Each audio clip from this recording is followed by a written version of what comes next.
Hi, I'm Ronny Ghantous, Group Executive Chef of Gallagher Hotel Management, and here I am today at PJ Gallagher's Des Moines, and I'll be showing you how to do the beef and lamb Irish stew. So starting off, I've got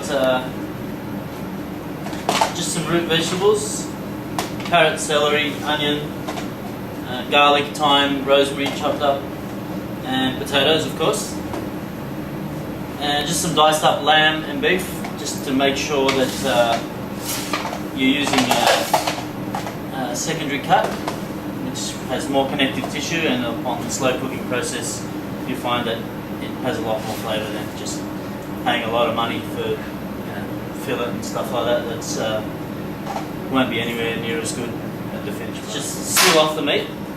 You can do that depending on how large your pot is, or you can just high oven, olive oil, salt and pepper,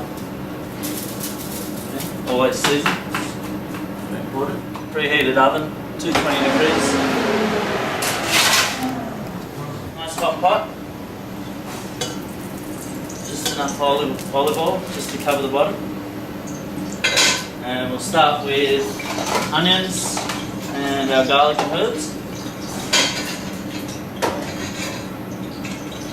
It's really important to wait for the pot just to come to temperature. You start to see a bit of a tinge of smoke. Okay, so that's reached temperature now.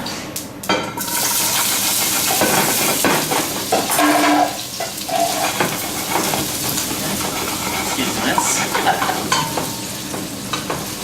Okay, so the onion, garlic and rosemary are the first things to do, just to sweat it up. Okay, a little bit of seasoning in the beginning. Don't be afraid of your seasoning, because the potatoes and the vegetables will take up quite a bit of it. Okay, so onions are getting quite transparent, just starting to catch a little bit of colour.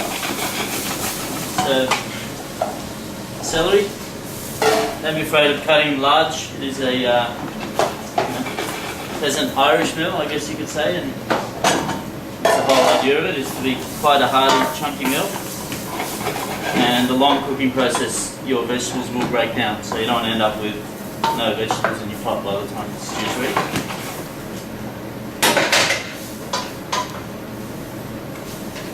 Okay, so just let that sweat off a little. You probably find I didn't use any bacon or ham or pork in the stew. You're more than welcome to. It's just at PJ's we just do a beef and lamb one. So. Okay, so veggies sweated off. Meat should be brown. Just want a little bit of colour, but it don't have to be too dark. So here we just flour off the meat. This will help thicken the sauce and stew.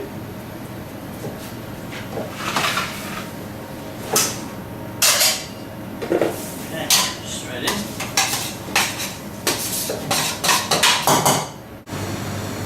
Meat, flour and vegetables are in. You're just going to have to cook that flour out a little so you don't have that grainy texture once your stew's ready. So back on the stove. So a couple of minutes on the stove. We should be ready now just to add our veal stock.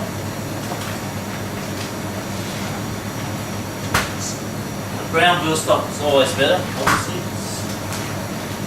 So basically want enough. Cover potatoes. These also help thicken the stew. Once the stew's come to the boil, low heat. And this is the important stage. If you have it on high, it's just going to cook way too fast. The meat's going to be chewy and dry. So just take your time, put it on early. Let's probably check in about half an hour's time. And just check the meat, make sure the meat's very tender. If not, it's just the same process, just keep it on a low heat, let it take its time, check it every 10 to 15 minutes. It all depends on the strength of your stove, the size of your pot, the size of the stew you're doing. So, a good hour and a bit passed. I would say in about 10 minutes that should be quite tender and ready to try. While waiting, you've got to have a bit of bread with the Irish stew, it's a must. Olive oil. Pepper again, and just a bit of herbs. Very simple, don't have to go out of your way too much. The rest of all the flavours in the stew. So, just bake in the oven, 5-10 minutes. So, just have a look. Yep, quite thick. See, it's started to thicken. We'll just check the meat. It's tender. Just by looking at it, but it is. So just push with your tongs. It should just start to fall apart on its own. Okay, try another one just to be sure. Yeah, that's. Okay, so that's more or less ready now. Just get your bread. Another minute or so while we're waiting for the bread to toast up. Might as well serve it up.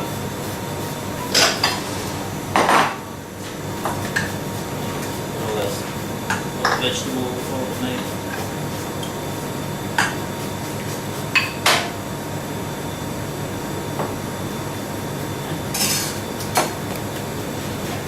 Quite a bit of parsley. I like quite a bit of parsley and pepper with it.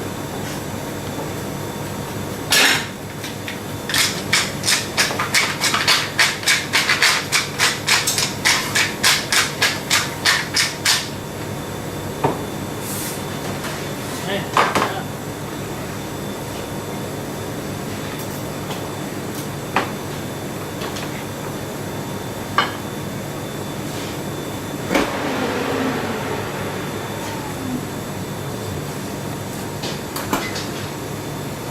There you have it.